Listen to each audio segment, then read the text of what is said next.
After delivery first time வில்லேஜுக்கு போற, அதாவது எங்க ஹஸ்பண்டோட வீடுக்கு. ரொம்ப பேர் கேக்குறீங்க, அக்கா ஏன் உங்க ஃபர்ஸ்ட் பேபிக்கு மொட்டை அடிக்கல, இவ்வளோ லாங்கா ஹேர் இருக்கு, உங்க ஹஸ்பண்டும் பிரெக்னன்சில ஹேர் விடல, அதுக்கப்புறம் நீங்க ஏன் பேபி ஷவர் பண்ணலன்னு. இதுக்கு எல்லா ரீசன் சடனா எங்க மாமனார் இறந்துட்டாரு. ஸோ தீபாவளிக்கு முன்னாடியே அவங்களுக்கு படைக்கணும் தான் இன்னைக்கு வீட்டுக்கு போனோம்.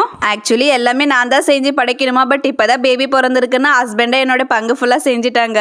ஃப்ரீக்வெண்டா வர கமெண்ட்ஸ், அக்கா ஃபேமிலி பிளானிங் பண்ணிட்டீங்களான்னு தான். ஆக்சுவலி நாங்க லவ் மேரேஜா, ஸோ அதனால எங்களுக்கு ரெண்டு ஃபேமிலியும் அந்த அளவுக்கு சப்போர்ட் கிடையாது. ஸோ அதனால நாங்களே ஒரு பெரிய ஃபேமிலியா இருக்கலாம் தான் ஒரு 4 பேபிஸ் இல்ல 3 நாளும் இருக்கட்டும்னு நினைச்சோம். ஆனா இந்த செகண்ட் பிரெக்னன்சில நான் ரொம்பவே கஷ்டப்பட்டேன். ஸோ ஸ்டார்டிங்கே முடிவு பண்ணிட்டேன், என்ன பேபி பிறந்தாலும் பரவாயில்ல, ஃபர்ஸ்ட் ஃபேமிலி பிளானிங் பண்ணிக்கணும்னு. பாயோ கர்லோ எந்த பேபியா இருந்தாலும் ஓகே, வரும்போதே ஃபேமிலி பிளானிங் பண்ணிட்டு தான் வரணும்னு நினைச்சேன். பட் நாம நினைச்சது எப்படி கடவுள் விடுவாரு. சி செக்ஷன் அப்படியே ஃபேமிலி பிளானிங்கும் பண்ணிடுவாங்களா, பட் நார்மல் டெலிவரினா 3 days வெயிட் பண்ணுவாங்க. ஸோ அந்த டைம்ல தான் எனக்கு டியூப் போட்டாங்களா, அதனால எனக்கு ஃபேமிலி பிளானிங் பண்ணல.